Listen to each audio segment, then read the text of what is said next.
Alright, YouTube, this is Hozon121 back with the deck tech from our team. Another one. This is my brother's deck. We call it Red Green Eldrazi's Ascension. This is a bit of a weird deck. It's actually a homebrew. We built it. My brother went, I think he got 7th at our last tournament. Our other deck got 8th just because I think because our other deck lost first. Some reason why my brother got 2nd. Anyways, my brother gets about top 8 about every other tournament. This deck is really cool. I mean, nobody's ever seen anything like it. Alright, we'll just go right into the creature base of it first off.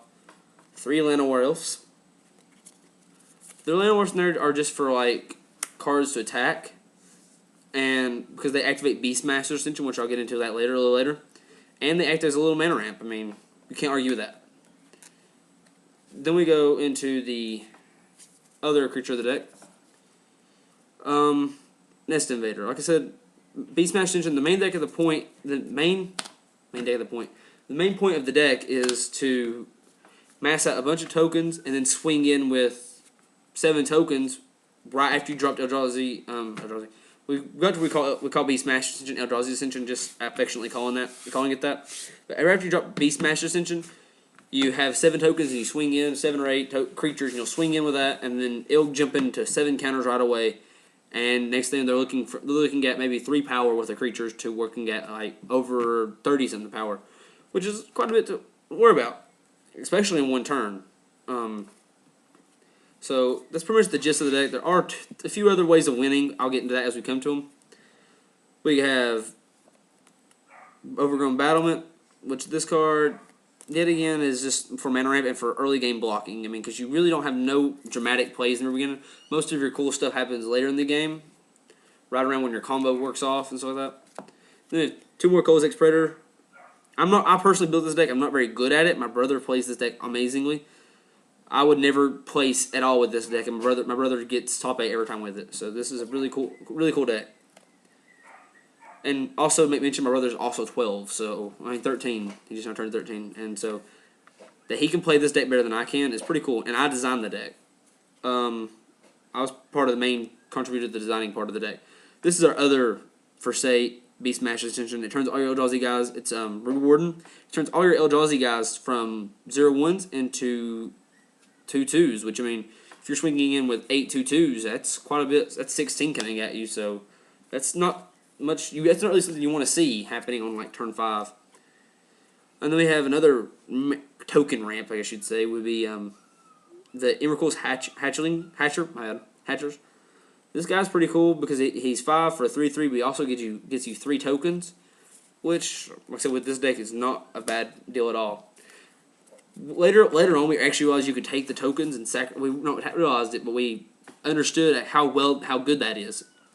You can actually sacrifice your tokens and get bigger stuff or play faster.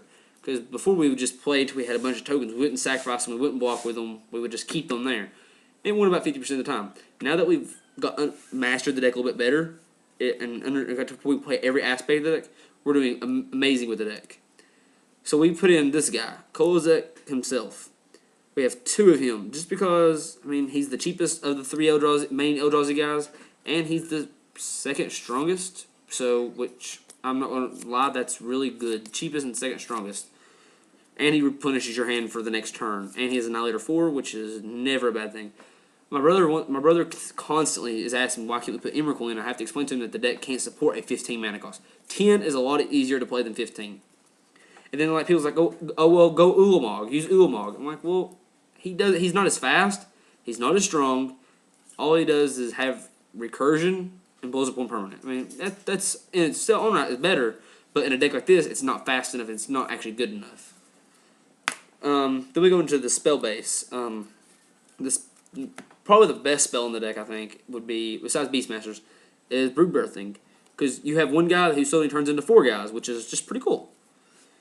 And then we have the way to get those early 1 tokens for Brood Birthing, Spawning Breath.